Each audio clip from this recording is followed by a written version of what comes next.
Security footage shows a fatal shooting in Cambodia's capital. From Jakarta, Indonesia. VoA Asia Weekly. Fatal shooting in Phnom Penh.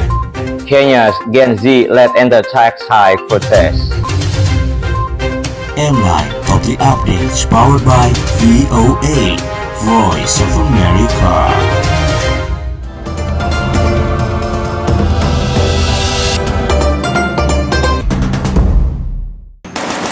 The world's largest naval war exercises in Hawaii are not only about deterrence. Welcome to VOA Asia Weekly. I'm Chris Casquejo in Washington. That story's just ahead, but first making headlines. Taiwan's Coast Guard administration on Wednesday called on China to release a Taiwanese fishing boat and its crew after the Chinese Coast Guard seized it late Tuesday. Taiwan's Coast Guard says the boat was intercepted near the Kinmen Islands, located just a few kilometers off the southern Chinese coast. 11 people were killed in floods after torrential rains fell across northeast India and neighboring Bangladesh. More than 1.3 million people have been affected by floods in Bangladesh, according to a government source. Authorities arrested 6 people in connection with a deadly stampede at a religious festival on Tuesday in northern India. At least 121 people died. A preliminary police report found that around 250,000 people had been crowded into the tent, far exceeding the limit of 80,000 mandated by local officials. A Malaysian court dismissed former Prime Minister Najib Razak's bid to serve the rest of his corruption case sentence under house arrest. It comes after public outcry against the Pardons Board for reducing Razak's 12-year jail sentence to 6 years. Razak was found guilty of illegally receiving money from a state fund in 2020. The Vatican's top diplomat, Archbishop Paul R. Gallagher, met with Philippines Foreign Affairs Secretary Enrique Manalo in Manila on Tuesday. The two envoys discussed developments in the South China Sea and potential areas of cooperation with the Holy See. Russian leader Vladimir Putin and Chinese leader Xi Jinping pressed their case on Thursday for closer security, political, and economic cooperation among countries of the vast Eurasian region. Putin and Xi met at the Shanghai Cooperation Organization Summit, seen by Moscow and Beijing as an instrument to counter the influence of the United States and its allies. The world's largest naval war exercise off the shores of Hawaii is taking place over the next few weeks with the U.S. and 28 partner nations. Known as Rim of the Pacific or RIMPAC, analysts say this year's exercises give partners a chance to work together while sending a strong deterrence message to China.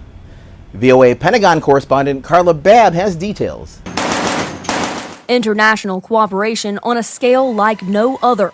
40 surface ships, more than 150 aircraft, 3 submarines, and 25,000 people, together in the Pacific Ocean for this year's RIMPAC.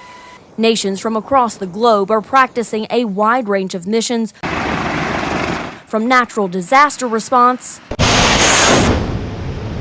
to attack skills needed for war. Every nation in the world actually has interest in the Pacific, and we adhere to the same value. It's more than welcome to participate. One country not invited, China, because analysts say the warm welcome RIMPAC gave to China about a decade ago backfired. There was this outreach to China, and definitely the U.S. and its allies and partners were essentially burned by the Chinese taking advantage of it, but not really taking advantage of it in a way to positively shape their behavior and cooperate, but took advantage of it as an opportunity to essentially to collect intelligence and to try and get more acceptance of what should be considered unacceptable behavior.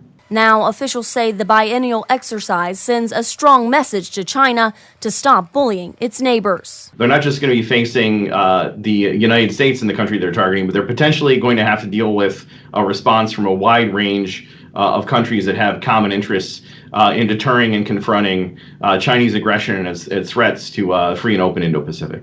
RIMPAC nations this year will practice targeting the decommissioned assault ship USS Tarara, in a rare chance to learn how effective their weapons are at sinking a large and protected adversary in open waters. The weeks-long exercise is set to end in early August. Carla Babb, VOA News, The Pentagon. Visit voanews.com for the most up-to-date stories. I'm Chris Casquejo. Finally, Japan issued new currency on Wednesday for the first time in 20 years. The new bills feature a redesign which includes large print for easier reading and 3D hologram technology to fight counterfeiting. The currency already in use will still be in circulation. Japanese Prime Minister Fumio Kishida in Tokyo praised the new yen bills as historic. Thanks for watching VOA Asia Weekly.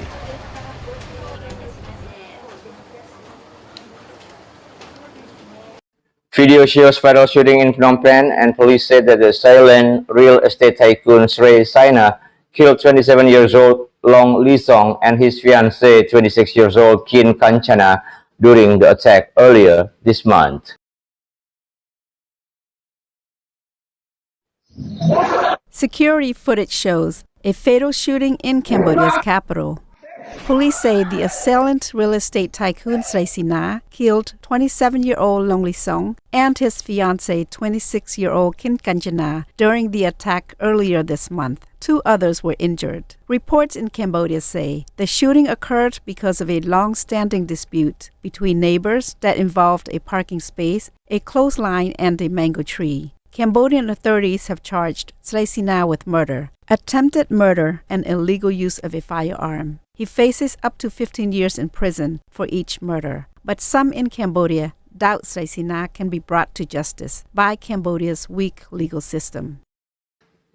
Kenyan youth who partook in the recent Reject Finance Bill 2024 protest that rocked the East African nation say that they will not rest until there is a better governance in the country and the President William Ruto addresses their challenges, including high unemployment rates and corruptions.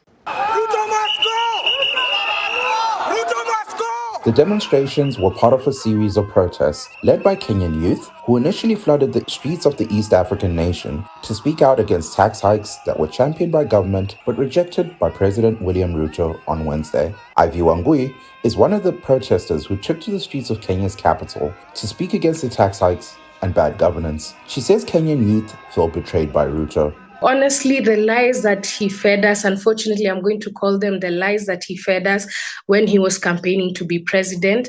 It's now coming to light, especially now when we are going to the streets. You know, he told us about a hustler fund. He promised jobs. Unfortunately, I'm not seeing that happening. Ruto addressed Kenyan youth on the evening after Tuesday's deadly protests. People of Kenya, who I must thank for helping our country organize our democratic discourse around issues. I thank you and assure you. The Kenyan president gave another address on Wednesday where he said he would not be signing the bill and called on demonstrators to peacefully engage his government. And I am therefore proposing that because we have gotten rid of the Finance Bill 2024, it is necessary for us to have a conversation as a nation going forward. Despite Ruto's address, youth like Wangui and others who protested on Thursday say they do not trust the president. First and foremost, everyone in Kenya is basically saying that speech is just to gaslight us. That speech is just to manage us right now. What it means for us is, at least first and foremost, number one, for him to have withdrawn it and not rejected the finance bill, it means that he had us. We did not go to the streets for nothing.